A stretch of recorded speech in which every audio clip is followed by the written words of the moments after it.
السلام عليكم ورحمة الله وبركاته.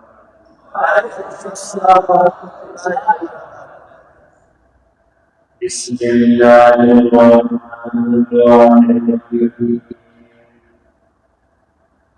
الحمد لله رب العالمين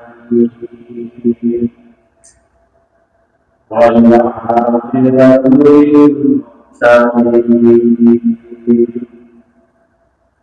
والصلاة والسلام على سيد الأنبياء والمرسلين وعلى آله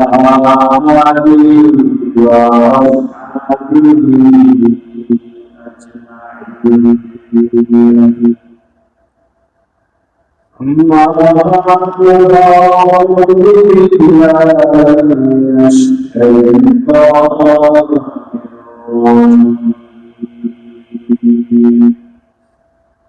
بسم الله الرحمن الرحيم. يا أيها الرسل كلوا من الطيبات واعملوا الصالحات إني بما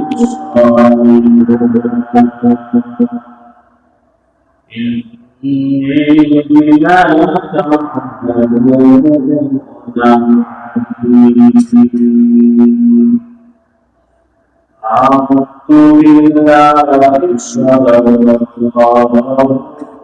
أعوذ بالله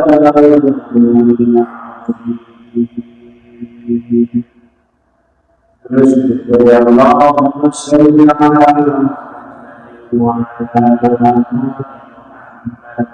كما صليت على إبراهيم وعلى إبراهيم إنك حميد مجيد. اللهم بارك على محمد وعلى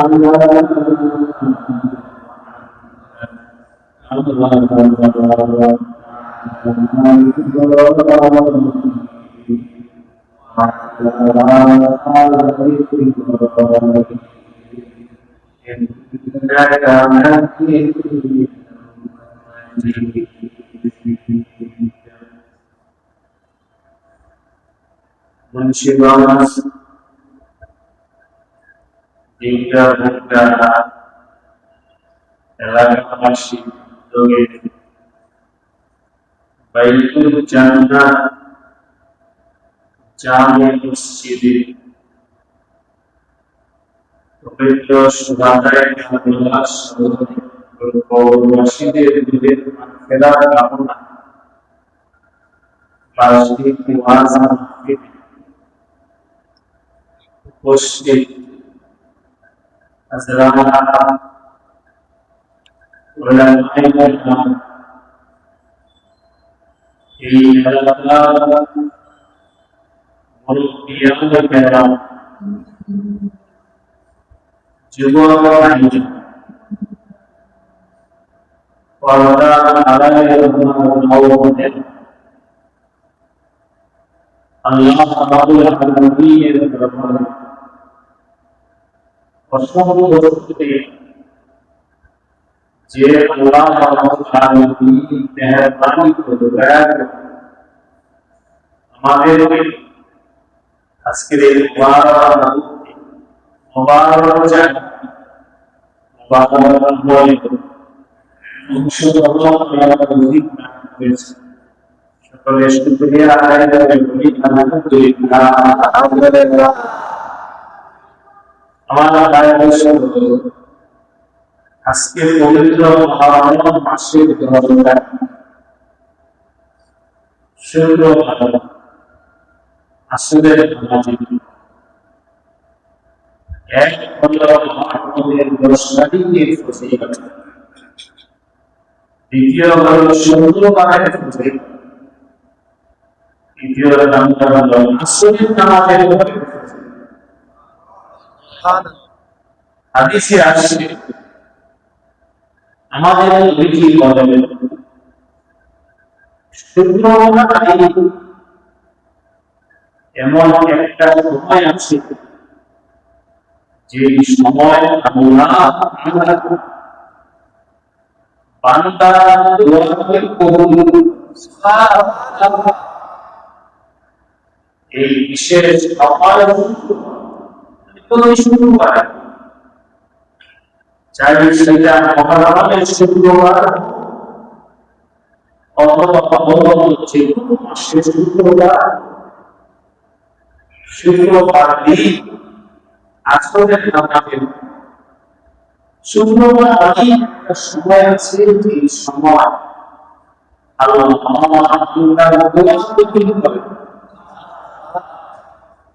সেই সময়টা ব্যাপারে দুইটা মত আছে।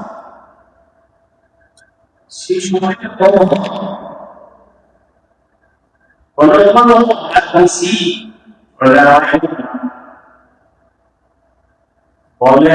সেই সময়টা হলো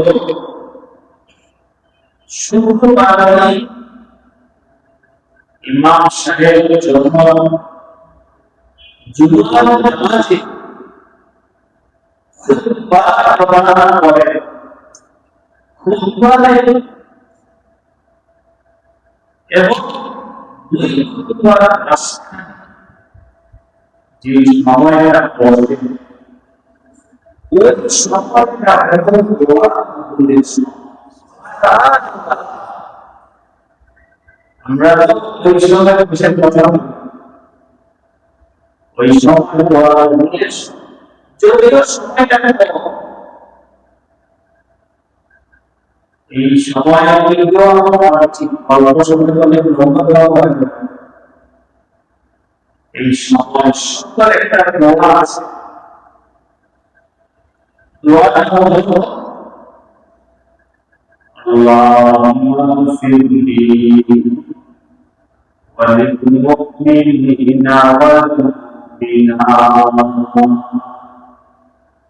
ইয়া আল্লাহ, তুমি আমাকে মাফ করে দাও এবং অনেক মুমিনিনা ওয়াল মুমিনাত, সারা দুনিয়াতে যত পুরুষ আছে এবং সারা পৃথিবীতে যত মহিলা আছে সবাইকে মাফ করে, সবাইকে মাফ করে দেবে। কথা বলতে আসছিল, তাই বলছি। একবার এক সাহাবী নবীজির সামনে বলতেছে, আমার নবীজির সামনে, ইয়া রাসূলুল্লাহ, হে আল্লাহ, তুমি আমাকে তোমার নবীকে মাফ করে দাও। বলার পর নবীজি বললেন, তুমি আল্লাহর ক্ষমা নিজের সীমাবদ্ধ করবেন। আমার আল্লাহ আপনি শুধু দুইজনকে মাফ করে দেবেন, সবাইকে মাফ করে দেবেন।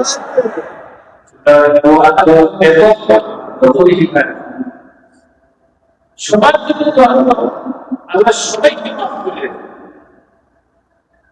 তাই আমি আপনাদের দোয়া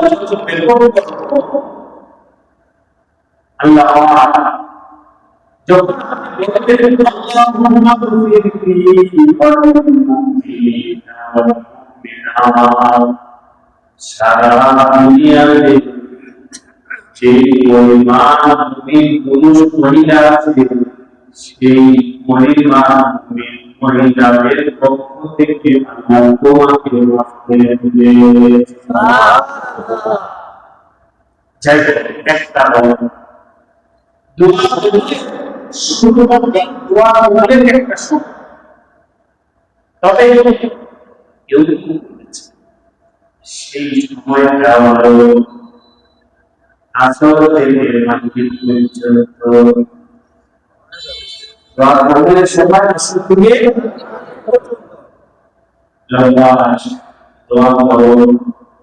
আমার চার আল্লাহর মধ্যে নাম আমরাই এই সময়ের কথাই বলেছে। উনি বলেন দোয়া শুরুর সময় দোয়া শুরু করতে আসর থেকে মাগরিব পর্যন্ত এই সময়টা দোয়া কবুলের সময়। এই জন্য আল্লাহ আমাদের এমন একটা দোয়ার সময় আল্লাহ ঘরে বসার তৌফিক দিয়েছেন। সকলে শুকরিয়া আদায় করে আলহামদুলিল্লাহ। কথা যেগুলো সব আমি বলছি, আজকে যেমন আপনারা আজকের মাহফিল উপলক্ষে শুক্রবার আসলে পছন্দ করে আমি পছন্দ করে আসলে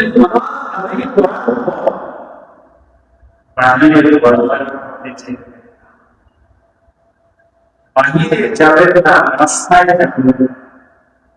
যদি সম্ভব কোন বিশেষ কাজ না থাকে তাহলে আসর থেকে মসজিদে বসে দরুদ করেন, ইস্তিগফার করেন, জিকির করেন, মুনাজাত করেন, উলামাদের কাছে দোয়া করেন।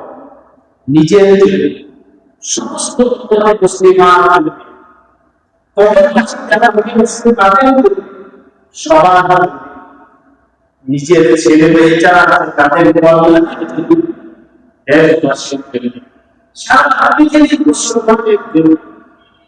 আমরা দোয়া করি না।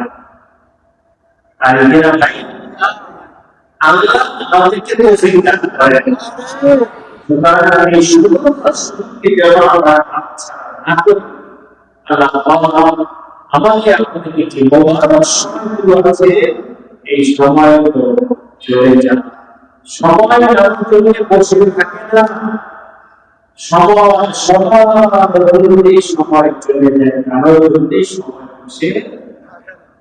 তাই শুক্রবারে এই সময়টাকে কাজে লাগানোর চেষ্টা করো। আল্লাহ আমাদের সবাইকে তৌফিক আমিন। দুই নম্বর আলোচনা আজকে মহারম হাদিসে আছে নবী সাল্লাল্লাহু আলাইহি ওয়াসাল্লাম বলেন যখন নবীজি হিজরত করে মদিনায় গেলেন, হযরত নবীজি মদিনা শরীফে গেলেন। নবীজির জন্মস্থান ছিল মক্কা। আমি সেই ইতিহাস বলবো। আমাদের নবীজি ইমানদারদেরকে মুসলমানদেরকে যারা কালিমা পড়েছে তাদেরকে নিয়ে নবীজি যখন হিজরত করে মদিনা শরীফে যাওয়ার পর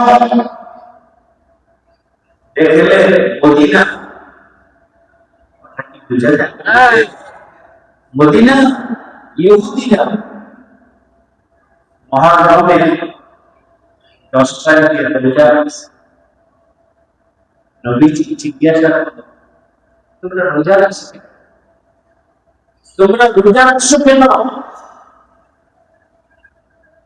ইহুদিরা বলল আমরা রোজা রাখছি কেন? একটু সংক্ষেপে বলতে হয় কথা। রোজা রাখছি কেন শোনো। বনি ইসরাইল মুসা আলাইহিস সালাম বনি ইসরাইলদেরকে নিয়ে যখন আল্লাহ পাকের দ্বীনি মেহনত করতেছিল, আর ফেরাউন বহু নির্যাতন ইমান কাছে কেমন নির্যাতন করতো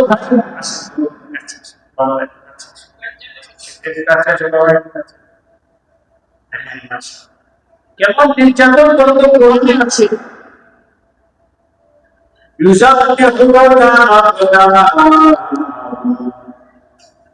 ويستحيون نساءهم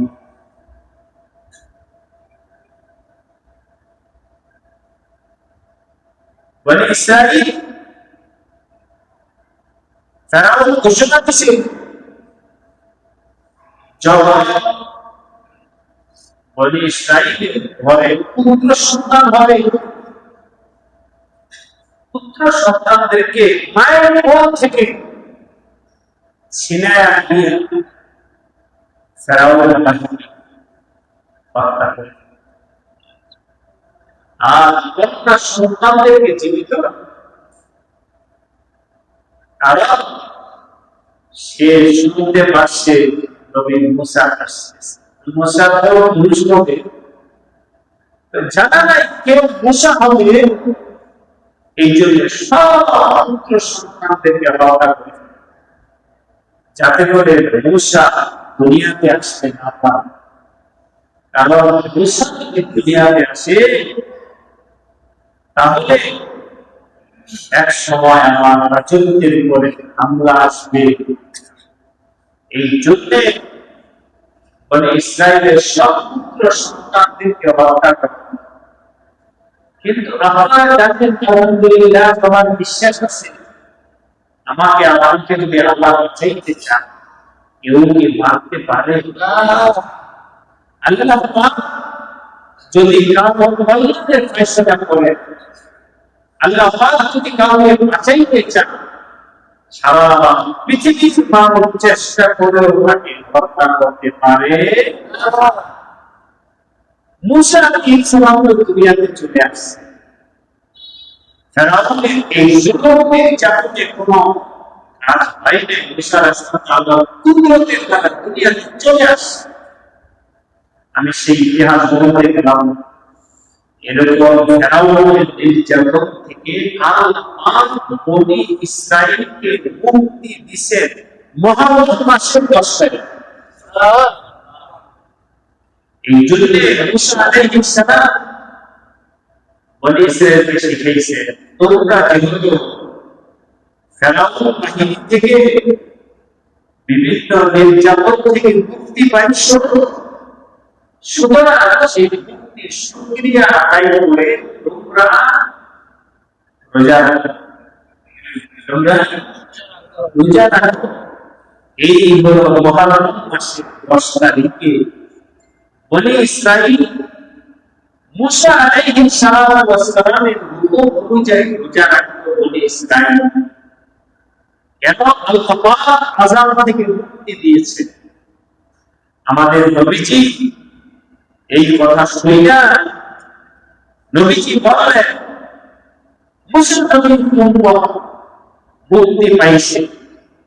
এটা যেমন বনি ইসরাইলের জন্য খুশির ব্যাপার, এটা তো আমাদের জন্য খুশির ব্যাপার। সুবহানাল্লাহ। বনি ইসরাইলের জন্য মুসা আলাইহিস সালাম যেমন আল্লাহর নবী ছিলেন, সম্মানিত নবী ছিলেন, তারা বলে আল্লাহ পাকের নিয়ামত, তারা বলে আল্লাহ পাকের রহমত নাযিল করা আমাদের যেমন খুশির ব্যাপার। আমরা বলি আমরা মুসলমান, আমরাও সকল নবীর উপরে বিশ্বাস রাখি, সকল নবীকে সম্মান করি, সকল নবীর উপরে আমাদের শ্রদ্ধা আছে, সকল নবীকে আমরা মহব্বত করি।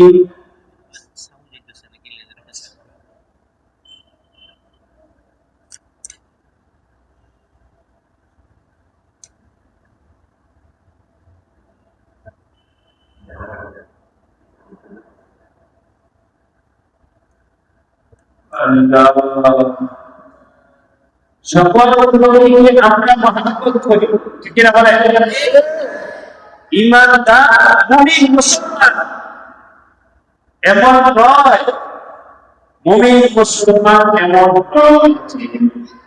আমরা আমাদের নবী হযরত মুহাম্মদ সাল্লাল্লাহু আলাইহি ওয়াসাল্লামকে শুধু মহব্বত করে জানো। আমাদের নবী হযরত মুহাম্মদ সাল্লাল্লাহু আলাইহি ওয়াসাল্লামকে মহব্বত করা আমাদের ঈমানের অংশ। ঠিক এমনিভাবে ঈসা নবী, মূসা নবী, দাউদ আলাইহিস সালাম, এমনিভাবে আদম আলাইহিস সালাম, নূহ আলাইহিস সালাম, জাকারিয়া আলাইহিস সালাম, ইউসুফ আলাইহিস সালাম, ইউনূস আলাইহিস সালাম, শীস আলাইহিস সালাম, ইদ্রিস আলাইহিস সালাম, ইয়াহইয়া আলাইহিস সালাম, এবারে যত নবী আল্লাহ দুনিয়াতে পাঠিয়েছেন সব নবীকে আমরা করি। আমাদের দিনে শিক্ষা কোরআন একটু বলি দেখেন, সূরাতুল বাকারা সর্বশেষ শুরুতে আছে আমানার রাসূলু বিমা উনজিলা ইলাইহি মির রাব্বিহি ওয়াল কুল্লুন আমানা বিল্লাহি ওয়া মালাইকাতিহি ওয়া কুতুবিহি ওয়া রুসুলিহি। আমরা সকল নবী রাসূলের উপরে ঈমান আনি। সুবহানাল্লাহ। সুতরাং কোন নবী উৎসাহ করা যাবে না, নবীর ব্যাপারে দেওয়ানি করা যাবে না, কোন নবীর দোষ চর্চা করা যাবে না, কোন নবীকে অবমাননা করার কথা বলা যাবে না। সব নবী আমার আল্লাহ নির্বাচিত, সব নবী আমার আল্লাহ প্রেরিত, সব নবীকে আল্লাহ পাঠিয়েছেন। সুতরাং সব নবী নিষ্পাপ মাসুম মহব্বতের পাত্র, ঈমান রাখতে হবে। এই জন্য ভারতবর্ষ আমরা সব নবীকে মহব্বত করি। এবার আমাদের নবীজি কি বলেন? আচ্ছা মুসাফ করে আল্লাহর রহমত নাযিল হওয়া, এটা যেমন বনি ইসরাঈলের জন্য খুশির ব্যাপার, এটা আমাদের জন্য খুশির ব্যাপার। বনি ইসরাঈলের উপরে যেমন শুকরিয়ার ব্যাপার, আমাদের জন্য শুকরিয়ার ব্যাপার। এর আমার কৌমল, তোমরা সবার মহারম মাসের 10 তারিখে রোজা রাখবে। এবার নবীজি শিক্ষা দেন, তোমরা সবাই আল্লাহর শুকরিয়া আদায় করার জন্য রমজানের 10 তারিখে রোজা রাখবা। তবে সেই মহরমের 10 তারিখের রোজা শুধু 10 তারিখের রোজা নয়, একটা সমস্যা আছে। তাহলে আজকে একটু কথা বলছি, মহরমের 10 তারিখের রোজার ব্যাপারে একটু পরে বলছি। আজকে একটা কথা বলছি, সেটা হলো বনি ইসরাঈল। বনি ইসরাঈল তাদের নবী ছিল মুসা। মুসা আলাইহিস সালামের উপরে আমাদের ঈমান আছে, আলহামদুলিল্লাহ।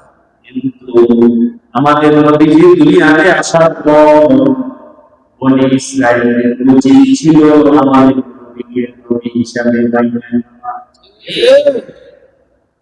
নেওয়া।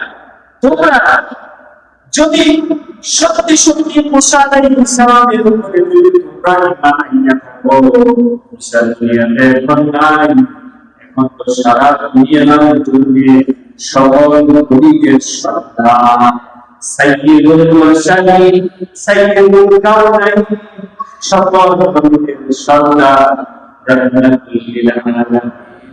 এমন নবী যখন আসছেন, ওই নবীর প্রতি ঈমান আনা তাদের দায়িত্ব ছিল। কিনা বলেন? তারা তো আমাদের নবীজির উপরে ঈমান শুধু আনে নাই, নবীর উপরে ঈমান আনে নাই, নবীজিকে লাঞ্ছিত করছে, অবমাননা করছে, অপমান করছে, কষ্ট দিচ্ছে, কষ্ট দিতে দিতে এমন হয়ে গেছে আল্লাহ আমাদের নবীজিকে হেফাজত করছেন কে? মনে আসলো, তাই বলছি। আবার আমি শুরু থেকে নবী মূসাকে হত্যা করার জন্য চেষ্টা করেছিল ফেরাউন। কে? ফেরাউন। নবী মূসাকে হত্যা করার জন্য চেষ্টা করেছে কে?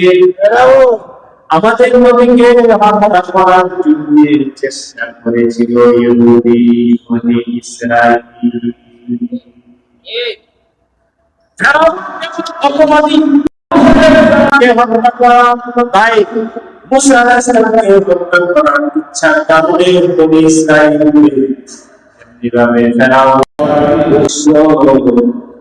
জাহানের সর্দার আমাদের নবীজিকে হত্যা করার জন্য চেষ্টা করার কারণে বনি ইসরাইল আজকে বর্তমানে ইহুদি যারা ইসরায়েল যারা বলে তাদের বংশটাই এবং তারা কখনোই মুসলমানদেরকে মাইনে নিতে পারে না। এই জন্য নবীজি বললেন মুসা আলাইহিস সালাম প্রতি সম্মানের পাত্র ঠিক আছে, কিন্তু বনি ইসরাইল সম্মানের পাত্র। বলেন বনি ইসরাইল সম্মানের পাত্র। অতএব হে আল্লাহ তোমরা যারা রাখো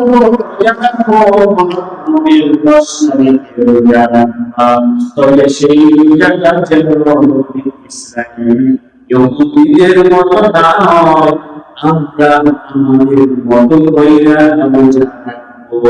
তাই তোমাদেরকে বলতেছি মুহররম মাসে তোমরা রোজা রাখবে। কয়টা মহাভারতের রোজা কয়টা? বনি ইসরাইলের একটা, ইহুদিদের একটা। সুতরাং এখন ইহুদিদেরকে মানাও না, এখন আমাদের নবীজিকে। নবীজি বলেন দুইটা রোজা রাখবা, একটা হলো 9 তারিখে, আরেকটা হলো 10 তারিখে, অথবা একটা হলো 10 তারিখে, আরেকটা হলো 11 তারিখে। এবার বিশ্ব বলেন তো মুহাম্মদ মাসের বিশেষ বিশেষ আমল হলো রোজা। মুহাম্মদ মাসের বিশেষ বিশেষ আমল হলো দুইটা রোজা রাখা। মুহাম্মদ মাসের আমল হলো দুইটা রোজা রাখা, এক হলো 9 তারিখে, আরেক হলো 10 তারিখে, অথবা 10 তারিখে আর 11 তারিখে। এখানে আপনারা যারা আছেন প্রবীরা বাবাজিরা, যুবক ভাইরা, বোনেরা, সবাই আমাদের বুঝে রাখেন আল্লাহ দুনিয়া হায়াতে এই বছর যারা রাখছে আল্লাহ তাদের কবুল। যাদের না জানার কারণে রোজা রাখা হয় না, যাদের না জানার কারণে ছাড়া হয়ে গেছে, একটু আগে বলতেছিলাম যেটা হাত ছাড়া হয়ে যায় ওইটা আর ফিরে আসে না। এই বছর যাদের হাত ছাড়া হয়ে গেল রোজা রাখা সম্ভব হয়নি, আল্লাহ যদি হায়াত রাখে, বাঁচায়া রাখে, আগামী বছর মহারম মাসে রোজা রাখবেন ইনশাআল্লাহ। আল্লাহ আমাদেরকে তৌফিক দান করেন। আল্লাহ বাঁচায়া রাখলে আগামী বছর মহারম মাসে রোজা রাখবেন বিশেষ আমল। এই আমল করলে ভালো হবে কি? নবীজি বলেন কেউ যদি মহারম মাসে 10 তারিখে রোজা না রাখে আল্লাহ এত খুশি হবে, এত খুশি। লম্বা ইতিহাস মোটামুটি সব করে আপনাদেরকে শুনে আসছি। আল্লাহ আপনাদের শুকরিয়া দিলে মহারমের রোজা যদি কেউ এই মহারমের এই রোজাটা রাখে আল্লাহ খুশি হয়ে ওই ব্যক্তি এক বছরের গুনাহকে মাফ করে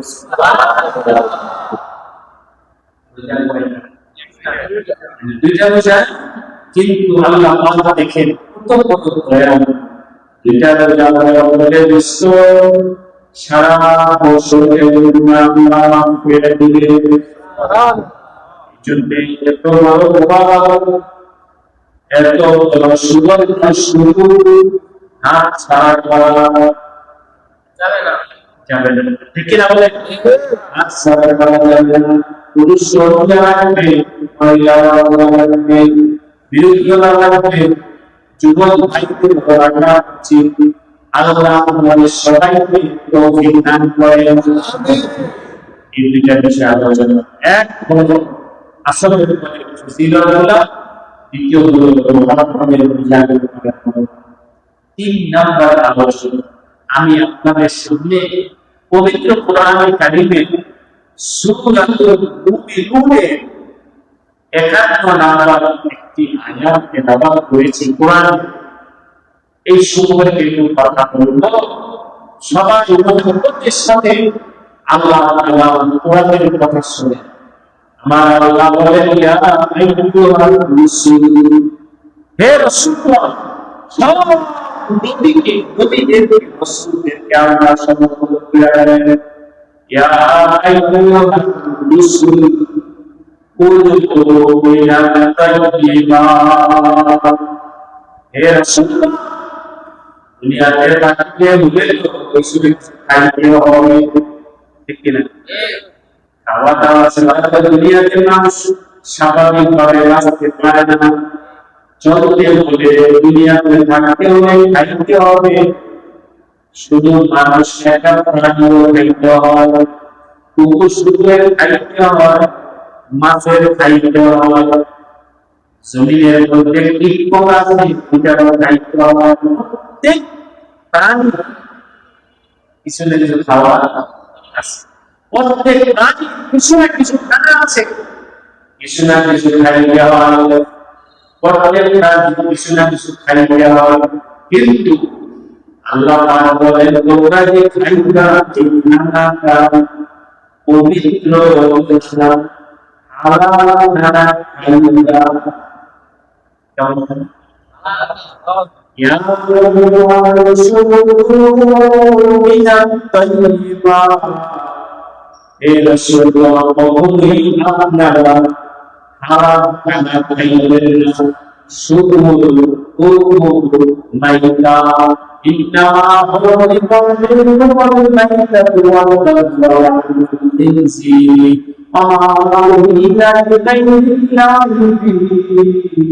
আল্লাহ বলেন, হে মুসলমান, তোমাদের জন্য হারাম করা হয়েছে তোমরা কুকুর খাইবা না, তোমরা শুকুর খাইবা না, তোমরা রক্ত খাইবা না, মানুষের শরীরে প্রবাহিত যে রক্ত, এই রক্ত খাইবা না, রক্ত খাইবা না, এমনি ভাবে কুকুর শুকুর খাইবা না।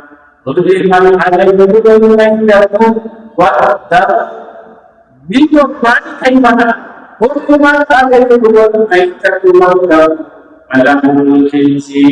এমনি ভাবে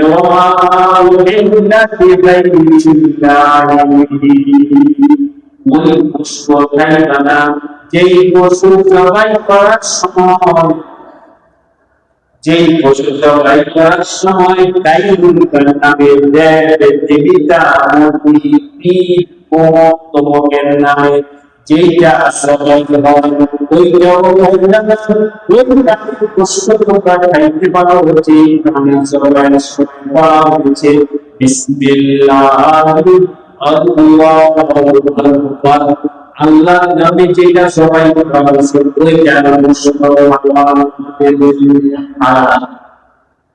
এটা মুসলমানই হালাল, হালাল আল্লাহর নামে যেটা সবাই হয়েছে এটা মুসলমান।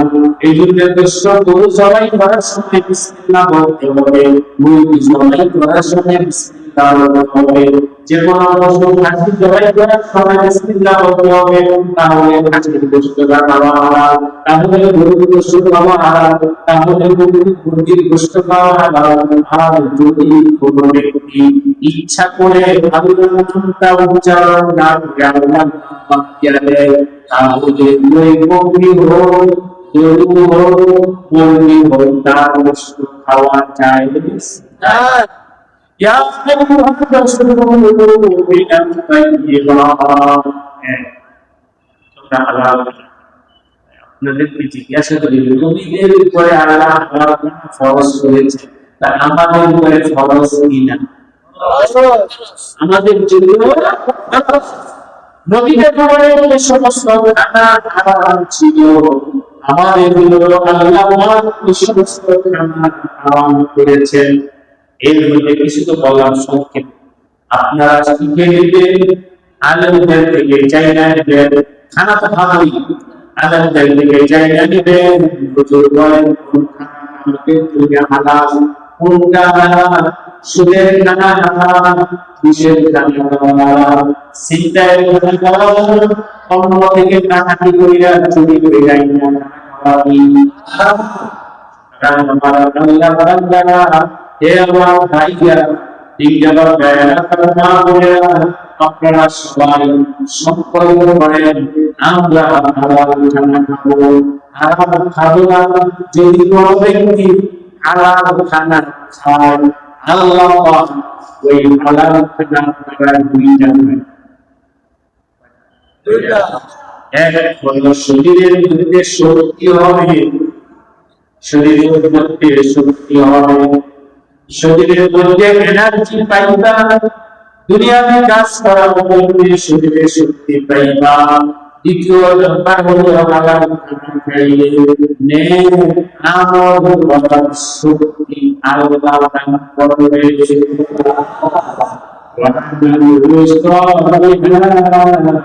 তোমরা নেক আমল করতে পারবা যদি হালাল খানা খাও। এই জন্য আমার ভাইরা আপনাদের সকলের কাছে আমি 3 নাম্বার পয়েন্টে আলোচনা করলাম। সবাই হালাল খানা খাওয়ার জন্য চেষ্টা করব, হারাম থেকে বিরত থাকবো। আল্লাহ আমাদের সবাইকে তৌফিক দান করেন। নবীজিকে জিজ্ঞাসা সাহাবাই, ইয়া রাসূলুল্লাহ জান্নাতে যেতে চাই, কোথায়? জান্নাতে। ইয়া রাসূলুল্লাহ জান্নাতে যাইতে চাই, জাহান্নাম থেকে মুক্তি চাই।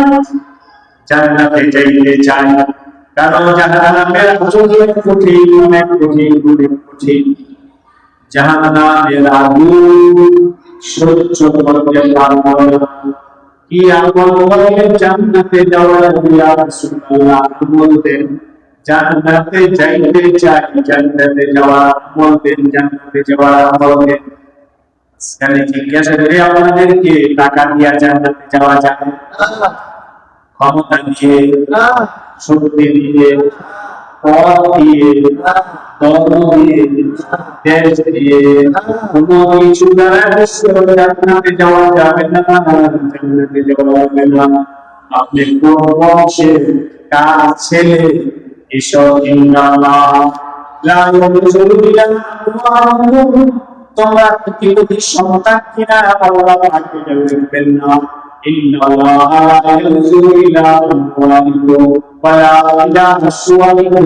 তোমাদের চেহারা শরীর দেখবেন না, বংশ দেখবেন না।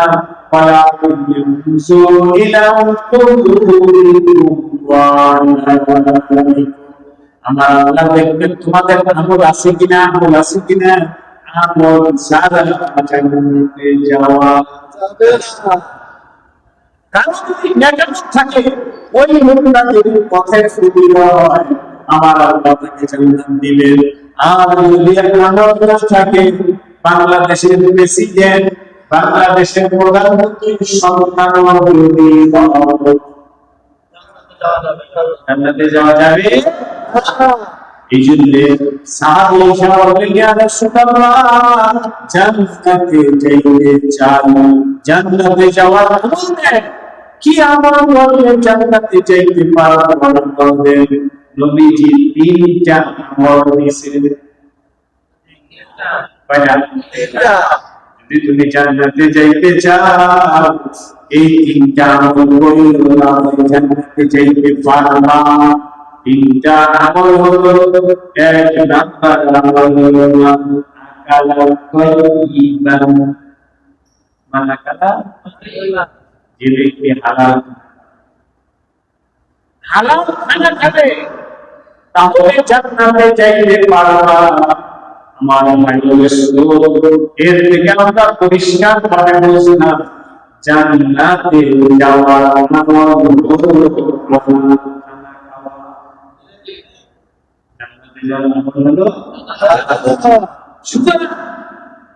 সকলে আজকে থেকে বিশেষ করে চেষ্টা করবো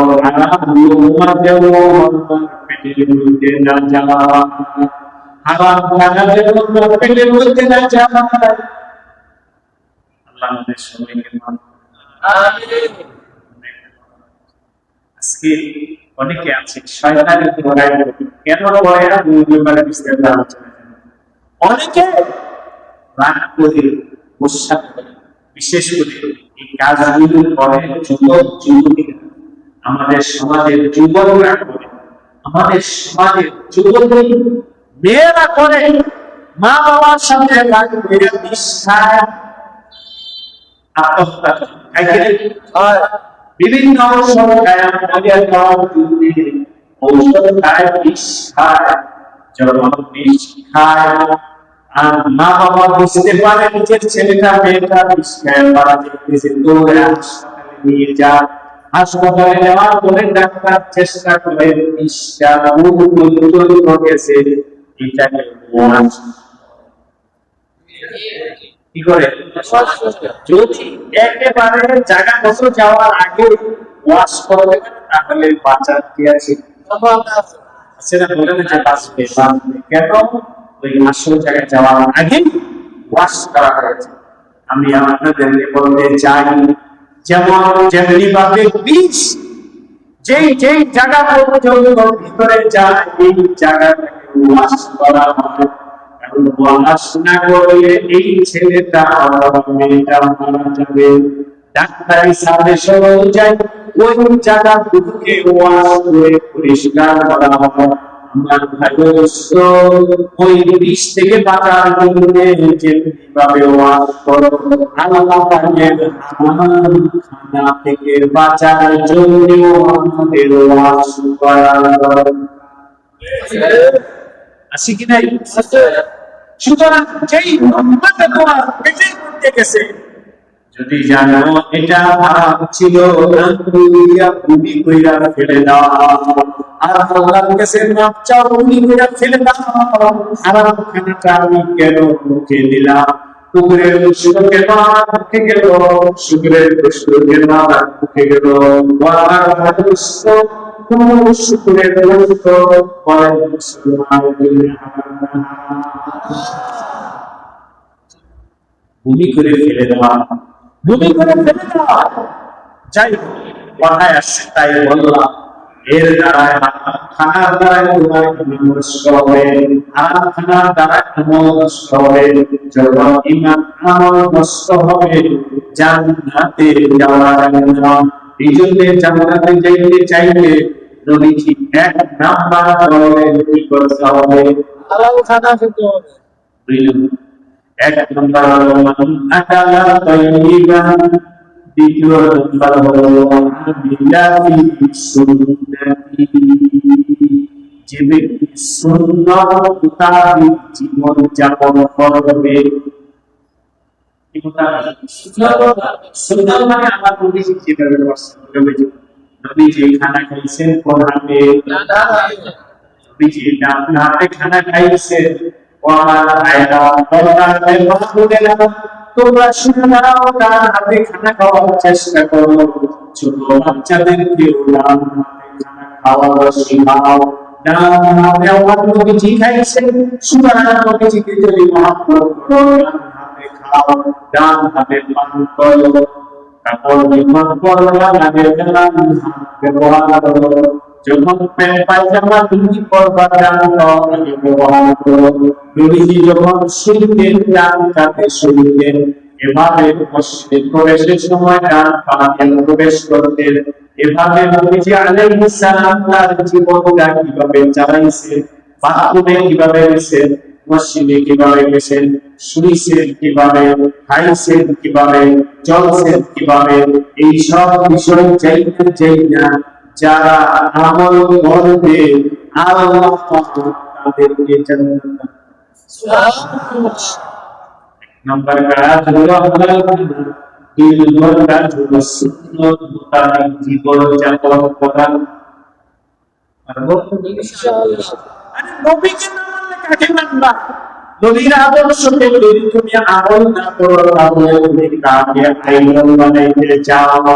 আজকে যুবকরা খেলনার দিন, বিশ্বকাপ চলছে, আইডল বানায় ব্রাজিলের গির্জি গাওয়ে,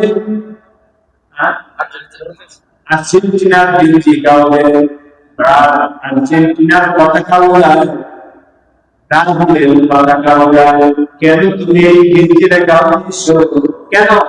আর্জেন্টিনার মহাপদে আর্জেন্টিনার রঙের গির্জি গাওয়া বিষয়, ব্রাজিলের মহাপদে ব্রাজিলের গির্জি গাওয়া বিষয়।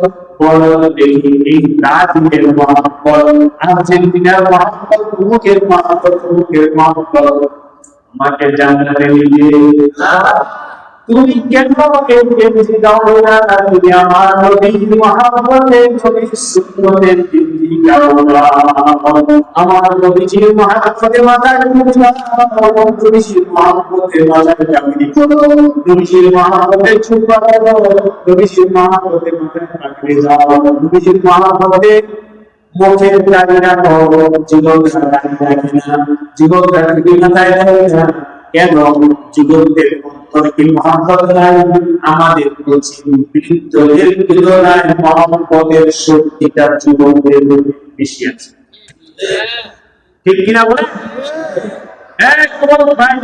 তোমরা কাকে কখন করে শিখলাম, নবীকে মহাব্বত করা কেন শিখলাম? যদি জান্নাতে যাইতে চাও নবীকে মহব্বত করো, নবীকে মহব্বত করো, ওয়ান্তিলা ফি সুন্নতি, তাহলে জান্নাতে যাইতে পারবা। 2 নম্বর। 3 নম্বর আমল হলো ওয়া মিনান নাসি গাওয়ায়াতুন, কাউকে কষ্ট সব থেকে কাউকে মানুষকে কষ্ট দিবা না, কোন মানুষকে কষ্ট দিবা না, কোন প্রাণীকে কষ্ট দিবা না। যে ব্যক্তি হালাল খানা খায়, নবীর সুন্নাত মোতাবেক জীবন যাপন করে, আর এই ব্যক্তি মানুষকে প্রাণীকে কষ্ট দেওয়া থেকে বিরত থাকে, আল্লাহ ওই সুবহানাল্লাহ। আমাদের সবাইকে আমল করার তৌফিক দান করেন, আমিন। আমলগুলো করতে ভাই চেষ্টাটা করবেন কিনা, আল্লাহ আমাদের সবাইকে তৌফিক দান করেন, আমিন। আজকে এই সময় মোবারক সময়, মোবারক সময় আমি আপনাদের সামনে 3টা বিষয় আলোচনা করলাম। আল্লাহ আমাদের সবাইকে বুঝবার আমল করার তৌফিক দান করেন, আমিন। আজকে আমরা নাকি আগে থেকে ওই আমাদের বাংলা বাজার হয়েছিল শেষ মাথা, কিন্তু আপনাদের যে কোনো ভালো যে কোনো সময় আমাদের মাকে আপনি একটু হলেও অংশগ্রহণ করে যান, তখন আমি আপনাদের মহব্বত, আপনাদের আগ্রহের দিদি, আচ্ছা ঠিক আছে, আসলে মানুষ হওয়ার ঠিক কিনা ভাই বলে ইনশাআল্লাহ আসলে পরে দিতে ভাই আপনাদের আমি কিছু সময় দিতে পারবো, তাই আপনাদের এখানে হাজির হলাম, কথা বললাম, দোয়া করি আল্লাহ আপনাদের সবাইকে তৌফিক দান করেন, কবুল করেন। তবে মাগরিবের পরে বয়ান আরো ওলামায়ে কেরাম আসবে, মেহমানরা আসবে, ওনারা কথা বলবেন, ওনাদের কথাগুলো আপনারা শুনবেন, মাহফিলকে কামিয়াব করবেন।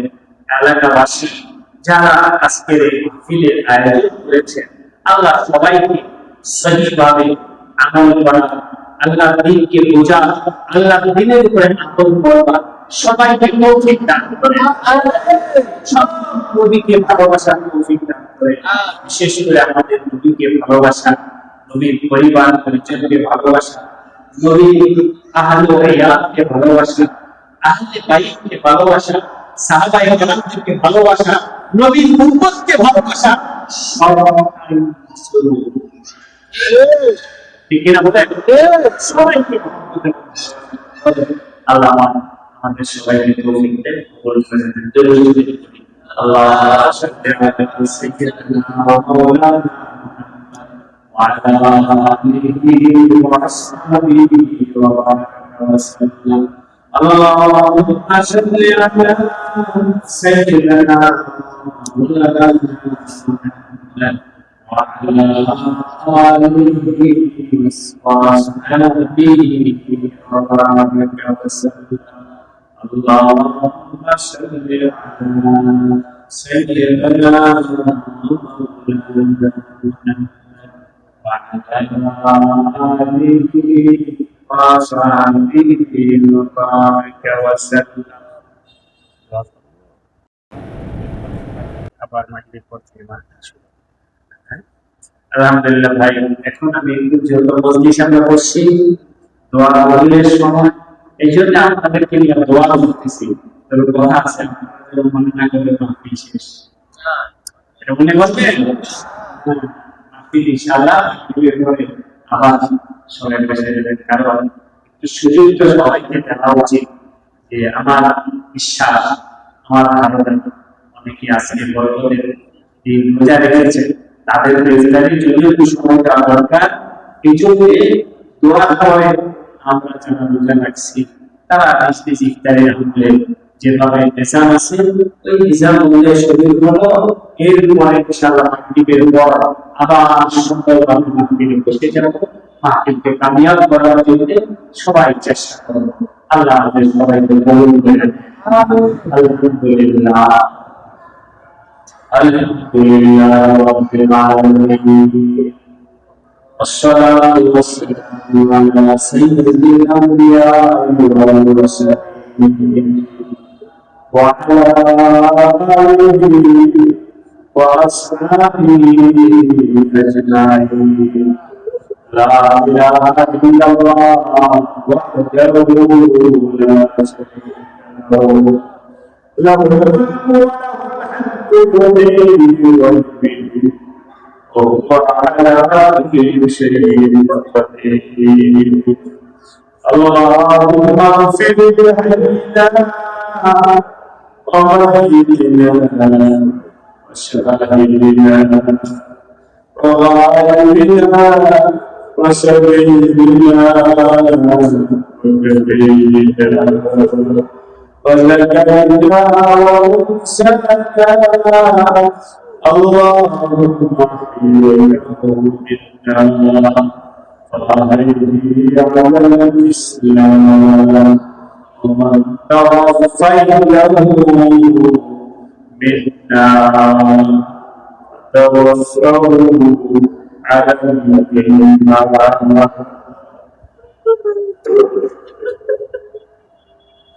يا الله মেহরবানি করে আমাদের সবাইকে মাফ করে দেন। সাইয়্যিদনা হামদ আলাইহিস সালাম থেকে নিয়ে আজ পর্যন্ত যত বীর পুরুষ মহিলা সারা দুনিয়া থেকে বিদায় নিয়েছে, আল্লাহ সুবহানাহু কিয়ামত দিনের বাগানে ইয়া আল্লাহ সবাইকে মাফ করে দেন। যারা ভেসে থেকে মায়ের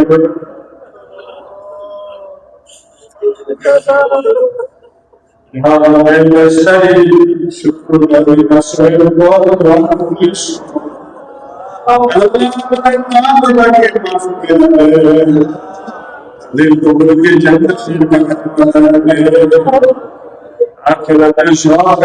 মুক্তি দিয়ে আল্লাহ জান্নাতুল ফিরদাউস নসিব করে দেন। রব্বি রহমহুমা কামা রাব্বায়ানি সগীরা।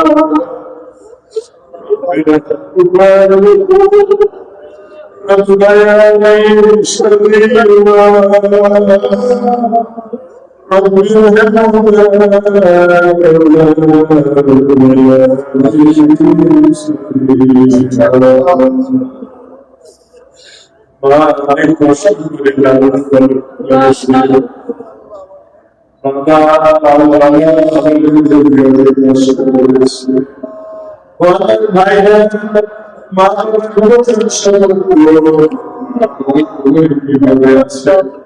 Allah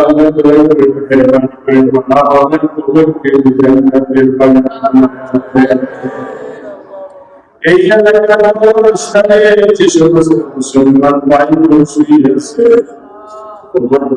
আল্লাহ মাফ করে দেন। আপনাদের সবাইকে জান্নাতের বাগানে ইয়া রাহমান ইয়া রাহিম সারা দুনিয়ার মধ্যে মুসলিমকে মাফ করে দেন। আল্লাহ যারা জমি করছেন তাদের ইমান আমল হেদায়েতের ফয়সালা করে দেন। সবাইকে দিন বুঝবার তৌফিক দান করে, কোরআন বুঝবার তৌফিক দান করে, কোরআন করার তৌফিক দান করে, কোরআন মোতাবেক আমল করার তৌফিক দান করে, নিজেকে মহব্বত করার তৌফিক দেন। নিজের সুন্নাত আদায় করার তৌফিক দেন সন্তানের শিল্পের হাত থেকে আল্লাহ কুকুরকে হেফাজত করে নবীর মুহাব্বত নসিব করে দেন নবীর সুন্নাত আদায় করার তৌফিক দান করে ইয়া আরহামার রাহিমিন ইয়া আকরামাল আকরামিন মাওলা কারীম এই মাসে রাস্তায় পবিত্র يا رحمن العالمين سيدنا شباب يا أهل الجنة جنة شباب الله إن شاء الله حضرت حسن حسين رضي الله عنهما يا الله حضرت حسين شهيد হয়েছেন আহলে শহীদ হয়েছেন আল্লাহ তাআলা শাহাদাতের যুদ্ধে নবীজির দিনকে চমকানোর যুদ্ধে তারা জীবন দিয়েছে কুরবান করেছে সারা দুনিয়াতে দিনকে চমকায়া দেয় দিনকে আমার নাম করে দেয় ইয়া আহলে বাইতের পরিবার পরিচয় যারা এখন যারা জীবিত আছে তাদেরকে আল্লাহ আদর করার তৌফিক দান করে আমাদের বাইতের মহব্বত আমাদের অন্তরে দিয়ে দেয় ইয়া আল্লাহ আমিন মুসলিমকে কবুল করে নেন মসজিদের মুসলিমদেরকে কবুল করে নেন প্রতিটি ভাইদেরকে কবুল করে নেন এলাকার মুসলিমদেরকে আল্লাহ কবুল করে ইয়া আল্লাহ যে সমস্ত ভাইরা বিদেশে আছেন তাদেরকে কবুল করে নেন যার নাম ইজ্জত আমাদের ইমান আগুনকে আল্লাহ ইবাদত করে মসজিদের সম্মানিত কমিটির সদস্য কমিটির সভাপতি সাহেবকে আল্লাহ কবুল করে নেন ইয়া আল্লাহ যারা অসুস্থ আছেন তাদেরকে সেবায় কামেল আয়াতে তৈয়বা দান করে আমাদের ছেলে মেয়েদেরকে নেককার বানায় দেন ছেলে মেয়েদেরকে নামাজি বানায় দেন ইয়া আল্লাহ যুবক ভাইদেরকে কবুল করে ইনশাআল্লাহ যুবক ভাইরা যেন নবীকে চিনতে পারে আমার নবীকে মহব্বত করতে পারে আমার নবীকে ভালোবাসতে পারে সে তৌফিক দান করেন ইয়া আল্লাহ যুবক ভাইরা যেন নিজের জগতে ওয়ালা হয়ে যায় ইয়া আল্লাহ আজকে মাহফিলকে কবুল করে ইয়া আল্লাহ আজকে মাহফিলকে এলাকা দ্বীনের হেদায়েতের জরিয়া বানায় اللهم صل وسلم وبارك على سيدنا مولانا وعلى آله وصحبه أجمعين يا الله দেশের ধরে কাছে নাসিব করে সারা দুনিয়ার মুসলিমান কে আল্লাহ হেফাজত করে আল্লাহ আজ বাইকা দুনিয়া থেকে বিদায় নিতে হবে শেষ সময় আসবে মাওলানা আমাদের সাথে বিদায় হবে